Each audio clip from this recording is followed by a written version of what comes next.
Howdy ho, folks. Howdy ho. Howdy ho, America and points beyond. Who has power and what are they doing with it? Politics is not a natural act. That's right. That's right. I must admit, I never heard that one from you, gentlemen. There's so many feisty fighters against the greedheads and boneheads. So grab a libation, join the conversation. It's the personal side of politics, and it is surprisingly tasty. And here we are, back for another happy hour at the old Chat and Chew. Thank you for joining us this evening. We've got another wonderful program, because that's what we do. We present wonderful programs dealing with kind of issues that you might not have heard of before, dealing with activists that you might not have known of before, but you need to know, because these are the folks who are making the big difference in our society. So we're teaming up tonight and back as usual with the old Chat and Chew. I've got my libation here. This is from Austin Beer Works, one of the many, I can't even keep up with them, brew pubs that are opening and breweries that are opening around here. And this is the Homeostasis IPA made by Austin Beer Works. That is my libation that I have chosen for the evening. And I've chosen it for a purpose, because homeostasis, you're probably wondering, is that some sort of disease or what is it? I don't know, but they write right here on the can, it says homeostasis means balance. And that's what we're going to talk about tonight. Balance. Big, profound balance between human beings and all other beings. Nature itself. What is that balance? Today, nature has no rights. But could that be different? It has been in the past. And we're going to talk with some people who know about that past and how to bring that forward today. It is a dramatic structural change in environmental policy that is going to flow out of what we're going to talk about here tonight. I think it's going to encourage you to do more at a local level than you ever have been before, because this is the chance to take on corporate power and to feed it without depending on politicians and regulators to be in the middle of it. And helping us along the way is, I'm a little bit under the weather here tonight. I had a little automobile accident recently. It totaled my car, but it didn't total me. I'm okay, but I'm a little sore, and I had to have an MRI this morning. And the good news is they did find that there is a brain inside these glasses. Inside there's some sort of brain, minute, perhaps primitive, but nonetheless there it is. So I'm going to work with that, but we're going to have our longtime Chat and Chew, tried and true champion, Deanna Zant. I can't even say her name. See, that's because I had the MRI this morning. Deanna Zant, DZ as we call her, is going to be championing us and moving along the way as we talk with phenomenal people who are doing phenomenal things, and you might want to join them. Deanna, great to have you. What are you drinking? It's great to be here. Listen, I had a day, and so I am not even going to lie to y'all. I am drinking my bougie white lady Chardonnay. That's just, I just had to go for the heart. So here we are, but I'm here for it. San Diego looks like is in the house. I also saw Mexico's in the house. Appalachian, Southeast Ohio is on board. There they are. Peanut butter porter. Ooh, so fancy. But we're ready. We're ready to rip. Let's talk about this. Wild ride of a movement that's happening, huh? Well, let me start with this phenomena down in Athens, Georgia, of all places. Because it's symbolic of the balance that we're talking about.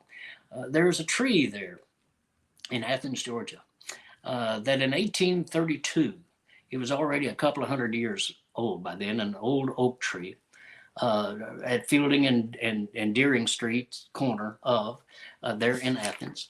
And this tree, the proprietor of this tree, his name was something or other that I don't. William Jackson was his name, and Brother William Jackson had a great affection for this tree. It had meant a lot to him in his life, and so he decreed by passing an ordinance, not an ordinance. He wrote a deed for the tree to belong to itself, that it wouldn't belong to anybody. So it was owned by itself. And Let's it take a look became at this sort tree, of an icon in Athens. And people would collect the acorns and plant them in their yards, and et cetera. And then finally in 1942, so we're 300 years or so old, a storm blew the tree over. And that could be the end of this very nice story, except that the people of Athens rallied. And they had collected these acorns, and they found a specimen that was a direct descendant of the tree that owned itself. And they got permission to dig up, transplant that specimen, and put it in the very plot that the tree that owned itself had been in all of those hundreds of years. And not only did they transplant it, but it also carried with it the continuing of the deed. So it is known, and there it is on our screen tonight, the son of the tree that owns itself. So the question is, that's a nice story, but what if nature did own itself? And after all, nature does own itself, doesn't it? It takes care of us when it wants to. And so that's the topic tonight. What if we extended this concept that nature is not property that can be fenced off? It is us. Literally, we are nature. And we are animals.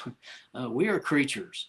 And we have to have a symbiotic relationship and a compassionate and extensive relationship that goes beyond the sense that, well, that's just a tree, we can cut that down, or that's just a river, we can just pour crap into it, or that's whatever, right on down the line like that. And that has been the environmental policy of most of the world, certainly including our country, for way, way too long. So tonight we're addressing the question of, does nature have rights? Rights embodied in law. Deanna, take it away. Yes, and since Hightower, as we've said, is not feeling so hot tonight, I'm going to be taking over a lot of the chit-chatty duties, but you'll see him popping in and out. He's still going to be hanging out with us. We're going to be talking to some really interesting folks. First off, I'd like to bring on Alexis Bunten. She is the co-director of the Indigeneity program. Hey, Alexis. At Bioneers. And let's kick this off. So what is different about this idea of giving nature fundamental legal rights versus how environmental regulation has kind of happened in the past? Can you talk a little bit about that? Yeah, from my understanding, and I'm not an environmental attorney, obviously nature has fit within a property-based system of law that in the US we inherited from British law, which, you've probably heard about the feudal system and rich people owning all the land, and the law was based in land and the things on it as things you could own, as is the same thing around animals. Animals have not historically had rights. And so the way the law is set up, from what I understand, when there is a threat to a particular natural place, an environmental threat, really environmental laws are not set up to be proactive. They're really reactive. And so, for example, even if an environmental law case was won under the current law, the environment is still treated like property. So those who did the damaging pay restitution. They pay the owner of the nature for the property, but that doesn't actually remedy the issue. Now, rights of nature is kind of like the idea, of, how corporations are treated as persons. It's the idea that nature is its own being. I'm sorry, it still blows my mind every time we say it out loud. I just have to say it like, what? Oh, yeah. I know it's true, but I know. Well, I'm not going to get too far sidetracked, but okay. Everybody listening should look that up, because I went down a wormhole looking up the personhood of corporations, and that law, that legal framework is much older than you'd think it would be, and it has a very interesting history, but not for tonight. So as far as nature, it means that nature is basically like its own person or its own entity, and humans, not owners, are there in a role to speak on its behalf. And so when you win a case, theoretically or legally, it means that instead of paying an owner restitution for the nature, any money paid out is actually goes to nature to allow it to flourish and evolve and have the healthy ecosystem that it would have had otherwise. It's not just throwing money at a sludge dump and saying, okay, and then moving on. So that's kind of a general difference between the way environmental law currently is. This is super fascinating. Yeah, I mean, it's really turning it on its head. And I when I was posting about the show on Twitter, I was saying, like, okay, when I first heard about this, I was like, all right, this sounds like some hippie kind of whatever, that seems sure nice that nature wants rights, but how is this really practical? But now, after learning more about this, it seems really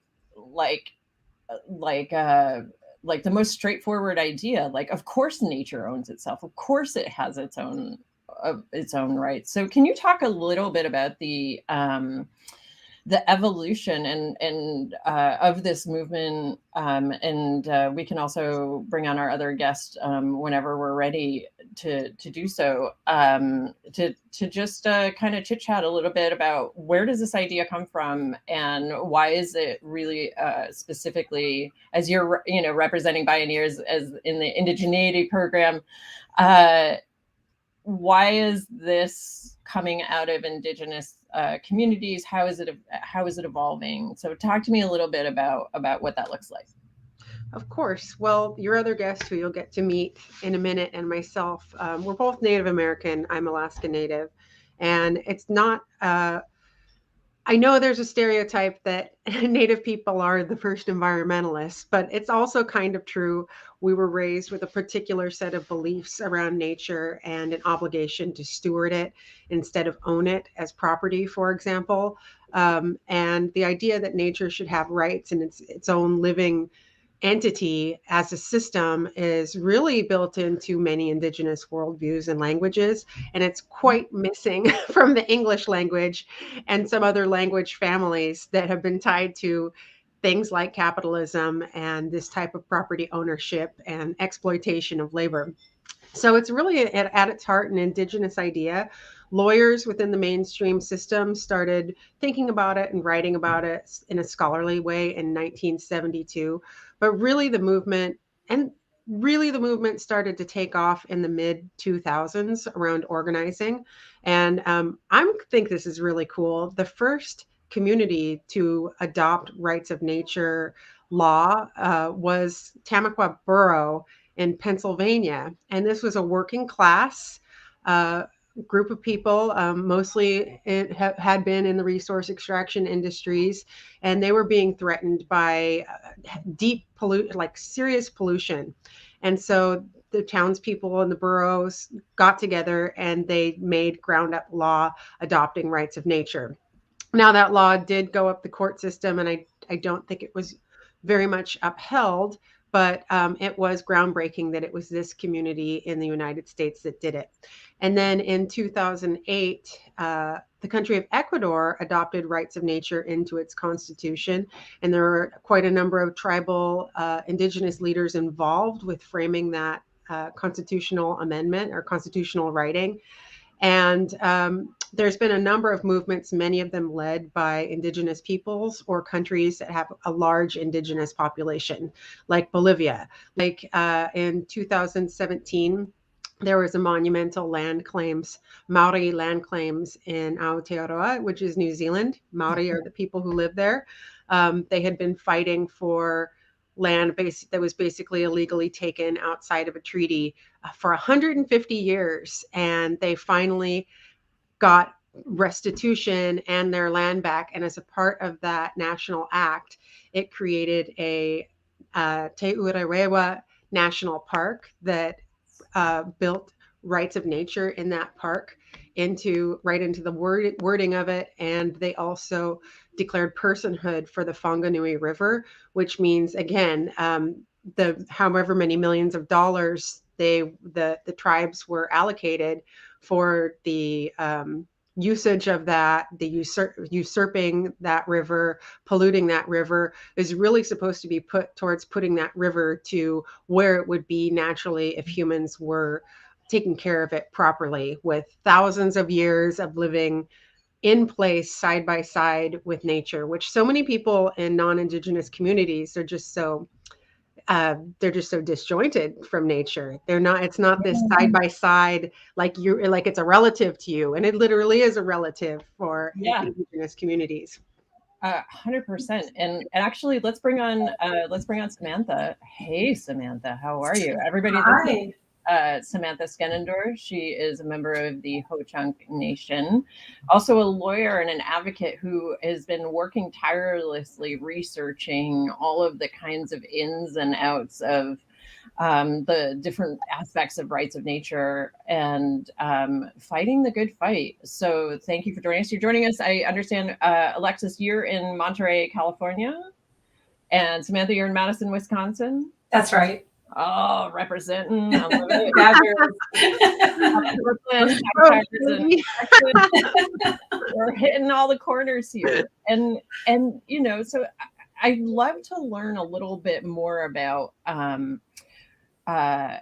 this idea. You know, what Alexis was just talking about with Tamaqua. We actually have a viewer here, Joss, I think her name is, I saw it go by, who says that she's watching and she actually lives about 30 minutes from Tamaqua. So I know we're all like, so I'd love to learn a little bit about, you know, taking some of those examples from history, from, you know, thinking about the recent history with Tamaqua, and then looking at what Indigenous-led efforts are, and what might be a little bit different about what you all have been working on, and what you all are bringing to the table. So if you could tell me a little bit about taking that history of what Alexis just talked about and bringing it into the legal framework. Let's get nerdy. Let's get nerdy. I'm a nerd by trade. I'm the nerdiest person I know, and I hang around fellow nerds. So nerds that are out there that I don't know, nice to meet you. I digress. So yes, thanks covering. Thanks Hightower for covering this topic. I don't think people really know what's been going on out there in their own environments and ecosystems, and they don't know the players that have been playing and the people that have been resisting. You know, I am certainly not of the main stereotype of, you know, being what my parents might have called, they're very civic hippie people themselves, you know, out tree hugging and doing these things. But they raised us in a certain responsibility, as Alexis had pointed out. We were raised in a clan system, and you can see deer horns behind me. You'll see baskets from my grandmother, who's a basket maker. You know, I come from a fabric. I was born at a time to a people for a purpose. And my purpose is within the Deer Clan. And our Deer Clan duties, there are 12 clans in my tribe at Ho-Chunk Nation. And the lower clans are the ones that walk the earth, and their job is to take care of the earth. And as Deer Clan member, this has always been my responsibility. It was my Dega, my uncle, Bill Greendeer, who authored the Rights of Nature resolution that went forward before our tribal council. That is in the process. So I'm related to Mr. Greendeer. I'm a Greendeer myself. So a sense of duty and pride comes from who we are and where we're born and when we're born. So I'll just say that from my perspective, growing into you know, civic duty and of course into legal studies. Just like Alexis said, you know, there are all kinds of partners from all different areas that have looked and sat and thought scholarly and academically about why these rights of natures have not developed in America. It's kind of baffling when you think about it, that we can birth the rights to a corporation, personhood to a corporation, and all of the things, a lot of the problems we talk about in the law today. It doesn't matter what area of the law you work in. This right of personhood to a corporation affects you in some way, shape, or form. But again, we're a newer country, and we adopted some old property principles from our predecessors across the Great Pond.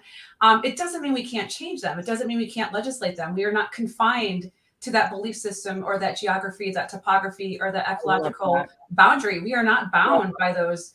And that's the beauty of what we hope that our democracy can produce is moving in that direction. And as Alexis said, there have been attorneys that have looked at this and said, how do we change the culture of law? How do we get women the right to vote? You know, how do we get to personhood, right? There are all kinds of steps to change the culture of our society, to bend and move the needle closer towards recognizing certain rights. And certainly we have to, I guess, be accountable as a species to say, when is that time to do that? And we've had generations of mentors and ancestors tell us, the time is now, the time is now, the time's been now. And I'd like to think, you know, just from my perspective, as a tribal member and as from a member of a tribe that has passed the rights of nature, my perspective is exactly that the time is now. And we have plenty of creative thought processes. We have a brainchild like we've never had before. We've got more women at the table. We've got more ancestors, and their voices are coming out in our knowledge. And it's not just coming out through Indigenous people, it's coming out through all folks in all nooks and crannies of the world. They're coming out, they're fighting for whatever resource it is around them that's in harm's way. They're taking what we keep calling the low-hanging fruit and trying to, you know, make sure we all agree that, you know, X needs to be saved in some regard or protected or restored. We all come together to work on things. So in that regard, I would say, you know, it's not just an Indigenous thing. This is part of our customary law. And if you look, and I work for tribes all over the country. I've worked for nearly 30 tribes in my 17-year career. I'll say what I've learned from being barred in these tribal jurisdictions, looking at how they legislate, looking where they pull their laws from, because they have the right to regulate and self-govern themselves. Where they pull that fabric from is from their ancestral teachings, from their 7th generational teachings, with foresight not beyond today's consume. You know, that ultimate right of consumption is really what we're competing with. Yeah, and it seems like I'm sorry to interrupt, but also it reminds me, we've been talking a lot about the extractive nature of capitalism versus, you know, a future that might be more generative. I can't. Okay. Regenerative. Generate. You can make up words here. It's okay. I'm just gonna make them up. And you know, I'm thinking about, I've got a graphic that I pulled today of the Ojibwe Nation and the wild rice, and the status of this case in Minnesota. I'm just going to throw this up on the screen real quickly and hope that it stays for once. There it is.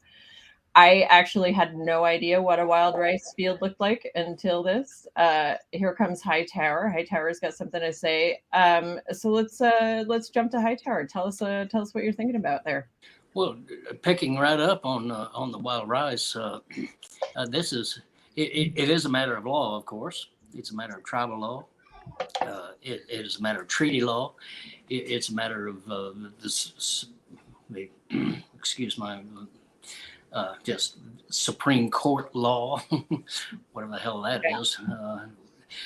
But more importantly, it is a matter of humanity and of civilization. Again, we are one of a gabillion species, and we should not be so arrogant in our couple of 100,000 years of dominance.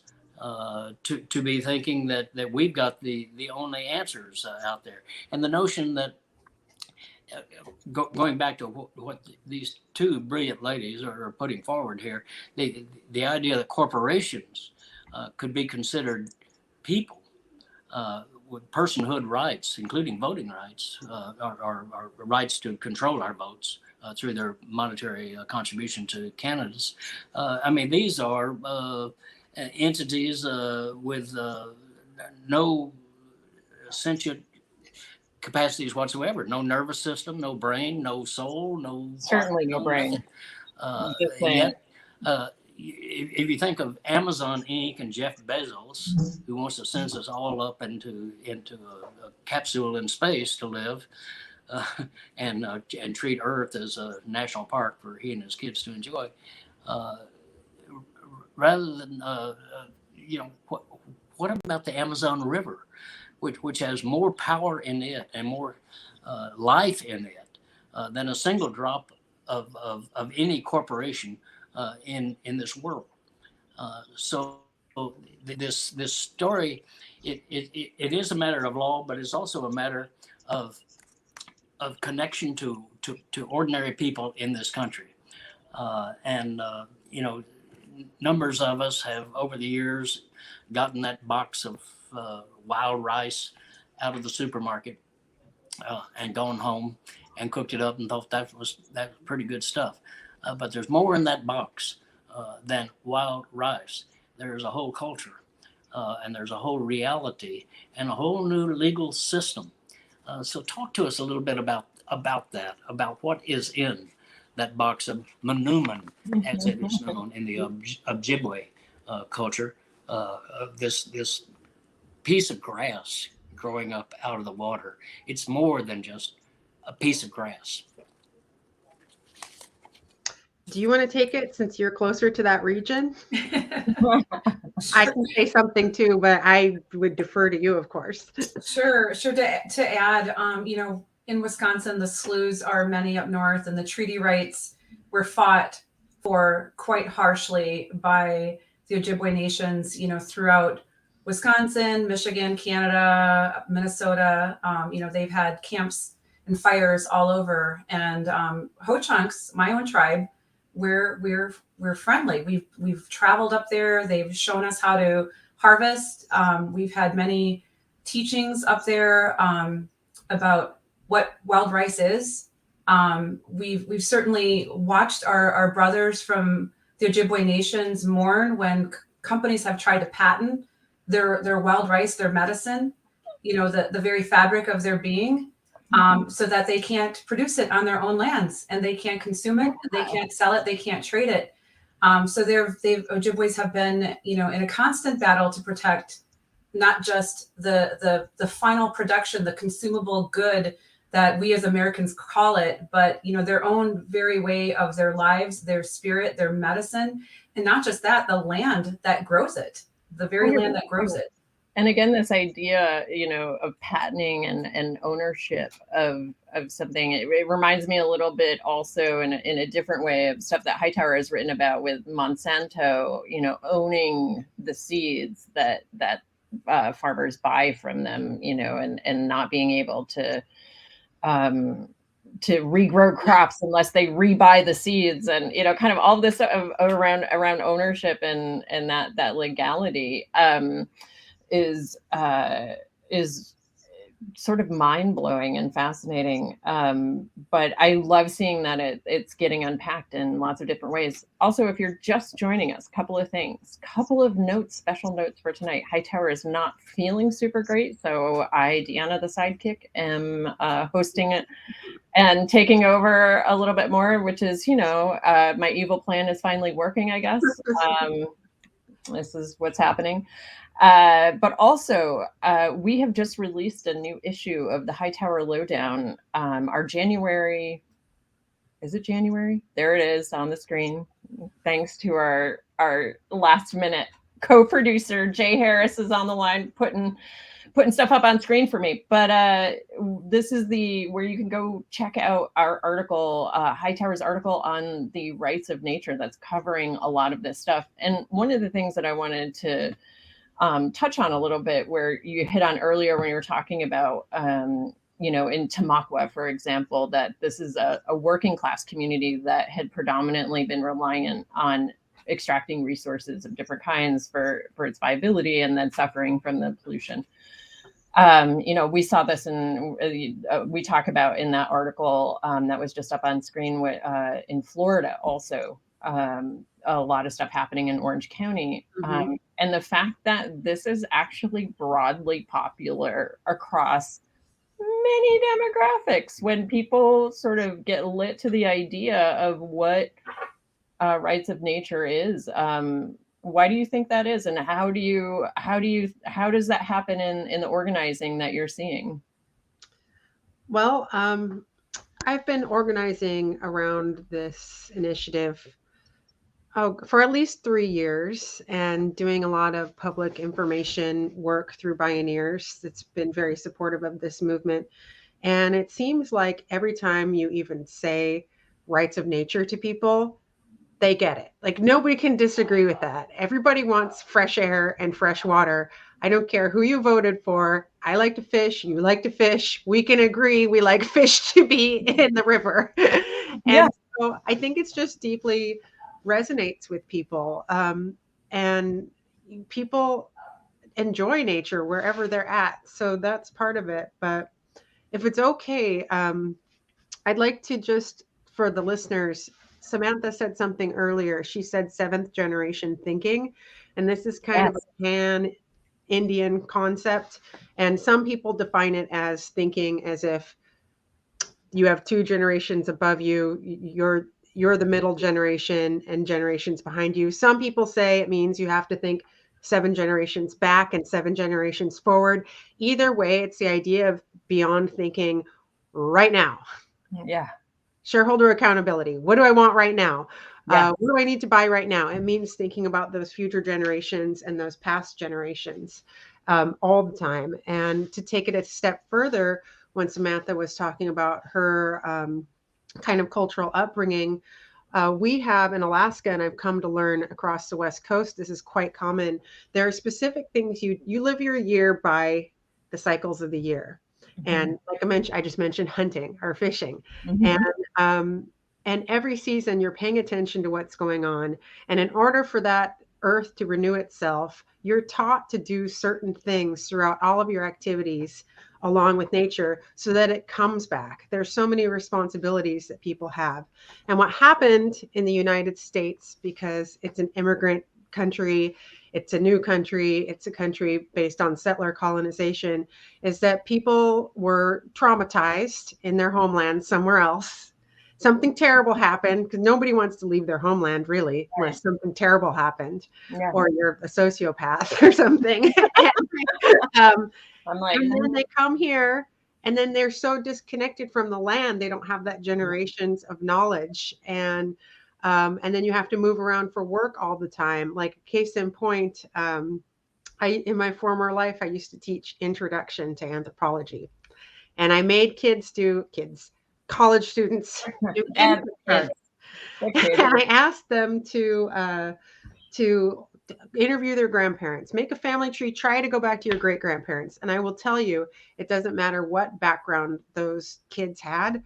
A good third to a half of them didn't even know like one side of their grandparents, like because Americans willingly forget their ancestry because of the trauma. And that to me creates a deep disconnect from nature. And I think deep down inside, I know I live in California now, I'm getting a little woo, but but I feel like people, when they hear rights of nature, no matter where they're at, it's a way of like repairing this social, historical history of trauma and disconnection from the land. Go ahead, Hightower. But 100%, Alexis, I'm so with you on that. I'm so with you as a child of first generation people, white people that came in the early 1900s. That is 100% true. Well, this is the most exciting thing to me about the rights of nature movement as a political phenomenon, and that is it is not based on right to left, not based on it's based on top to bottom, really. Those at the top are ruling the tiny percentage at the top are ruling the vast majority of the people at the bottom. And this is an issue that, as y'all have been articulating, people get at an instinctive level, that it is about, could we have some clean water? Could we have nature? Right? Could we have the trees? Could we? Is a shopping center better than a forest? People are actually talking about these things in cafes and chat and chews and pubs around the world. We've got the phenomena here of a political movement that most people have not been told about, that is in danger of going mainstream. because the more people learn about it, the more people they want it. And you've been mentioning Florida, but it's in South Carolina, for God's sake. It's in New Mexico, and not just in Taos and Santa Fe, God bless them, but out in the rural areas of Mexico as well. It is in Ohio. It is in West Texas. It is all across our country. And the powers that be react to this in the most kind of egregious and embarrassing way. Eek! They scream, eek! Eek! The sky is falling. If you have rights of nature, if a tree has nature, if a forest has nature, if a river has nature, if a lake has nature, rights of nature, etc., then the sky is falling. That businesses and humans will have no rights. They even go so far, and this is the right-wing kind of network of the big lies that they tell, that you will not be able to swat a mosquito in your house. You'll not be able to cut your lawn because that would be an offense to nature. Well, come on, save some of your breath for breathing. I mean, I'm a Buddhist light, and I do, real life matters and about our getting along in the world for the long haul. And that is not going to be a matter of parts per billion arguments in Supreme Courts and et cetera. It's going to be a matter of whether nature itself has a right to persevere. And if it doesn't, then what are we? We are nature, are we not? Yeah, we're not much longer for the planet if nature doesn't get what it needs. It'll get its way in the end. Exactly. Species suicide. When we talked earlier yesterday as we were preparing for the show, one of the points that you brought up in the work that you've done legally is working, helping people understand this idea that protecting nature does not mean you can't do well, that you can't, take care of your family, that the economics are always going to butt up against, environmental needs. And I'm wondering if you can speak to that a little bit and kind of help us unpack what may or may not be true about that. Well, we have economies. We have little mini economies. We have our family economy. We have our immediate community economies. We've got lots of circles we all work in, and we protect and we advocate for. And we think about, we all have limited finite resources, and we all have access to finite resources. And certainly when you push the needle in the direction of a resource that can grow or be allowed to grow or thrive even, the threat then, of course, just like any cultural shift, is like, well, what happens if you push the needle all the way to the other side and we become equivalent to the tree next door or the bush outside your front door or the fish that's, down in the quarry? What happens when we are only as important as other life beings on the planet? I think we're going to have plenty of time to think about that before we actually get there. I don't think any needle's going to move that fast. I will say what's great about what Alexis and Bioneers is doing is they've gotten organized. While Alexis said she's only been on this for 3 years, she has surveyed, all of the communities, Indigenous or not, on what efforts they've done, where it's failed, where the shortcomings are, why it's failed, to kind of look at the real challenges for the movement. And so normally when we run into things where, again, working for tribal government, we learn as tribal government workers that when things get siloed, and that applies to state and local government too, when things get siloed is when we have the breakdown, where we have, it turns political, it turns ugly, resources get duplicated, resources get wasted. It's not calculated. So it's a really, really poor effort at any sort of shift, change, or support of some cause. So here, Bioneers has gotten organized, right? So they've gone out, they've surveyed everything. They've looked at the tribes that have already passed something. They've looked at the tribes that are on the cusp of doing something. And they have looked at, and that's where I come into play, why would we go with tribes to start this movement? Yeah. What is the strategy behind indigenous nations. Well, it's really something no other government in America has, which is a political federal trust responsibility relationship, a trust relationship with the federal government. And, it means it's government to government. It means when colonizers came to America, they didn't go and oppress the indigenous people right off the bat. They made deals with them. They recognized that they were fully intact nations and governments. There was international trade already in place. There were villages, there were roadways, paths, there were waterways. Intercommerce was in full play when they landed here, and they recognized that by striking treaties. So it's important to know that these stewardship concepts, this old law was already in place. And so somewhere along the way of us, we've moved away from that, and we've become, the states versus the federal government.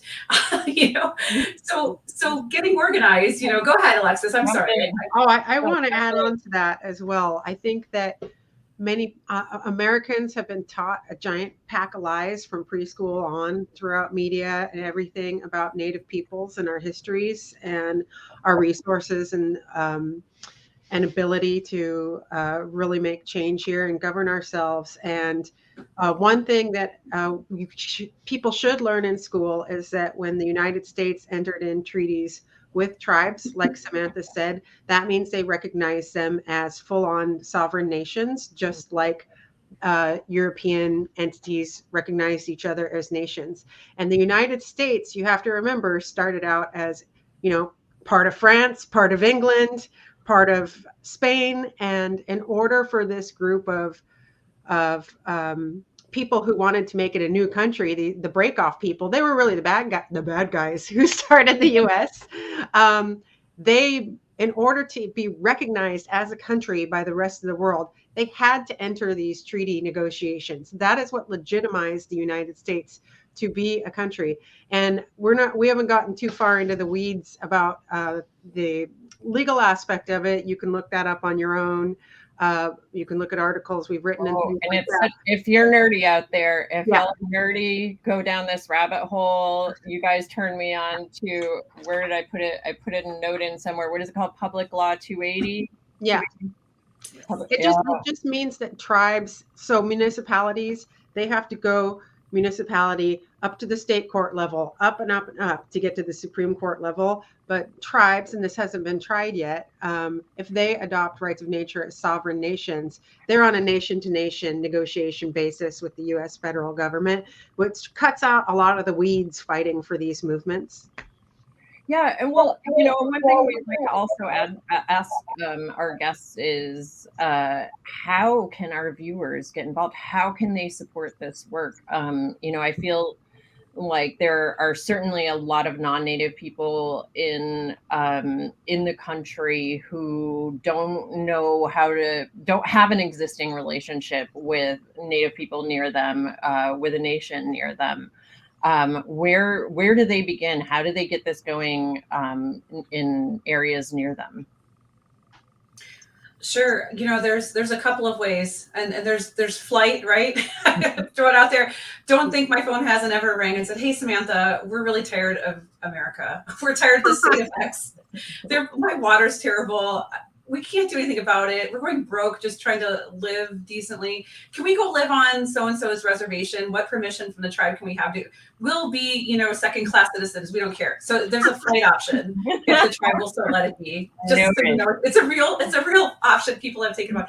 But the other option is we have the ability of this democratic process around us. Whatever state you're in, there's some process in place for you to be involved. And it also means if you're anywhere in America, you're sitting on Indian land. I mean, you're an Indian country, that there are land and resources right outside your front door that really matter to some tribe around you. And which tribes live around you. If you're probably listening to the show, you obviously are probably quite cognizant of what tribal nations are your neighbors. Yeah. And when you have that ecosystem, and like I mentioned, those circles overlapping, you say, what matters to this tribe? Well, these people are buffalo people, or these people are Manuman wild rice people, or these people are fish people, or these people are coastal, shellfish people. You find out what those resources are. And again, these were nations that they traded a lot, and those resources were for many generations, sometimes more than 10 to 12,000 years old in the archaeological record, were meaningful resources to a people for 12,000 years. We talk about the hiccup of America. I mean, these people that are still there have like a 12,000 year relationship with shells. And I think that's something that is only maybe within the last decade really become clear for me as a white person, is that this is not just a historical set of people who lived here once and that we were taught in our grade school, terrible grade school books. Can we just make a drunk history like video on this at some point? I mean, I think Hightower would be a great narrator, and I could give some content. I will explain to you, Hightower. Yeah, Hightower, you want to jump back on with us? Hang on here. Oops, I took it off. Sorry. Drunk history Come video. in, I'm ready. I will explain to you what drunk history is. I just want to add one thing here to this, because this is the important crux of our conversation here, is that we can do this. This is not impossible. I mean, talk about impossible. Native Americans, for eons, have been finding the impossible. But now we're on the cusp of actually doing something. This rights of nature movement, the ordinance that the people of Orlando, Florida, Orange County, Florida, the epicenter of Trumpism, Florida, Orlando, home of Disneyland, put up a proposition on the ballot there for rights of nature to protect water that was being grossly polluted by developers, basically. And DeSantis, the governor, and all the powers that be supported the pollution. But that thing went on the ballot, and those of you who were fighting that to pass that ordinance didn't think it had a chance. They thought, well, it's a tough fight. There's so many against it. They've got, this is such a new thing. People won't understand it.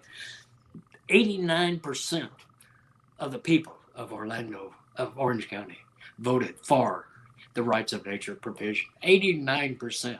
That's a county that has about 34% Democrat, 34% or so Republican, and other in it as well. This has enormous political potential, and it's something that you can do right where you live, and you can connect with any of the 574 recognized tribes of our country, or not, or just connect with Bioneers and connect with what the Samantha is doing there. We can connect and we can make this difference, and this is a huge, because this takes the politicians and the regulators who come in and say, well, it's a millimeter too short, so it's really not a pollution issue. Take those bastards out of the fight and put us into the fight. Yes. And this is a way to do it. This is a tremendous potential for little d democracy in America. Yeah, and I'd like to add to that as well, like just some simple things people can do. Like Hightower says, Good. You can organize in your own communities, no matter where it is. And there are organizations that will teach workshops or webinars on how to organize for rights of nature. Right. One of them is the Center for Democratic and Environmental Rights. And you could, I'm simple. So I just say, Google it and learn more about it. And then share it with your friends on social media. To me, changing the public narrative and understanding it and getting people to understand what this is more than half the battle, because we can pass all the laws that we want to, but we have to put pressure on our elected officials to know that their constituency will not be their constituency if they're going to go against what we want. And that in turn, if there is a public movement and narrative that gets large enough, that's going to make the judges get nervous, and then the judges are going to start ruling in our favor. And I want to add on to the action items. If you go to our issue on rights of nature, which will be put up on screen momentarily, there it is. You will find there at the very bottom of the article is our monthly do something box. There you can connect with lots of different resources and folks taking action on this issue. Take those webinars. Another thing that I'd like to put up on the screen and remind you all of is if you would like more Hightower in your life, and you know you do, you know you want more Hightower in your life, where can you go get it? You can get a weekly email from Hightower. Go to hightowerlowdown.org/email. Sign up on our email list. We promise it'll be interesting every single time. Every single time. We work real hard on that email every week. Yeah, so those are places that you can take some action.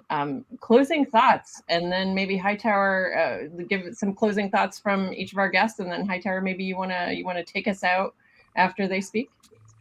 Well, no, I think our wonderful guests have taken us out, and I would say one thing. We've been saying Bioneers. Most people are saying, "What the hell is a Bioneer?" Oh yeah. Can you speak to that, please, Alexis? Tell us about the Bioneers. This is a great organization, been around for, I don't know, 40, 50 years or so, but it is behind this kind of very, very progressive and impactive issues. To say something about the Bioneers. Thanks. Yeah, Bioneers. I believe it's a organization that's historically been event based. So we have a big conference every year, and I believe the first one was in 1990, give or take a year. And it's an organization that has brought together movement leaders and connects movements of movements. So oftentimes people who are fighting for a particular type of environmental movement, they aren't talking to the people who are fighting for the class movement, who are fighting for the social movement, who are doing the science about it. And so Bioneers brings all of these people together across their own silos so that we can learn how to solve the world's most pressing social and environmental problems. It takes a very intersectional approach. I work on a program within it, Indigeneity. Since the beginning, the founders of Bioneers have been really profoundly moved by Indigenous knowledge and solutions for our most pressing problems. And just now, we're starting to really see that come out in the public media. Things like, we might not have had so many fires if we'd practiced Indigenous fire abatement. Hey, wacky idea. So like things like that. We are probably going to have an in-person conference in San Francisco in May. I want to say the weekend of May 12th. And I can say I would like to speak to that conference as an East Coast punk who has been to the West Coast Bioneers conference. At first I was like, why are there people drumming? And I 100% support. I say that too, though. I'm like, yeah, drum circle. And let me just jump in. It's a groundbreaking. I love the people who go. They're amazing. Yeah. It's people from every walk of life go. It's just the coolest, most amazing community and network of people. So definitely check it out. Thank you, Hightower. Well, I've been to Bioneers conferences myself, and they're terrific, but mostly because they're action oriented. I mean, conferences, who cares? But if something comes out of it, that's what matters. And so I want to turn to Samantha too, because the work, we talk about the nitty gritty sort of nuts and bolts kind of stuff of legal action, but that is the core of how you make change. That's the mechanics, the inside, that's where the monkey wrenches enter in. And very nerdy monkey wrench. The important thing I think about, another important thing about the rights of nature movement is that it is not an ideological touchy-feely kind of let's all feel good here. It is about trying to structure a real change and using the tools, all of the little d democratic tools that are available to us to do that. So a group like the Center for Democratic and Environmental Rights has been so active across the country. The Florida Florida, by the way, they had the Orlando ordinance passed overwhelmingly, but now they have put or are getting petitions signed to put on the ballot a statewide rights of nature initiative on the Florida ballot. And that takes an enormous legal talent and strategizing to make that happen. But I think the people are going to respond remarkably to it. And people like DeSantis, the governor there, and Trump and that crowd, and the Democrats too, who are afraid of taking on these kinds of direct action issues, they're going to be stunned by the results of that initiative. So we've got to help put that initiative on the ballot in Florida. And that takes strategic organizing and sessions of legalizing to get together and make it happen. And Samantha, I know that you in Wisconsin and the tribal lawyers, et cetera, are pioneering in all of this. So give us some connections that we can link up with you. Sure. No, thank you, Hightower. Indian law, federal Indian law, is highly complicated. It's one of the most complicated areas of the law in American law. And it's multi-jurisdictional, it's multi-layered. And just like you said, Hightower, the strategy has to involve legal advocacy. It has to include conversations on all levels, so people start feeling comfortable about talking about the topic. And, you know, these toolkits, and I'm working on one with Alexis right now, where if we could hand over a document to any tribal lawyer to say, these are all the different challenges you're going to face, counseling your client on how to do rights of nature, how enforceable it's going to be, whether it's just going to be symbolic at this point in time, what your international perspective and considerations are going to be, how you play the game with your particular resource in this particular region, state, whatever.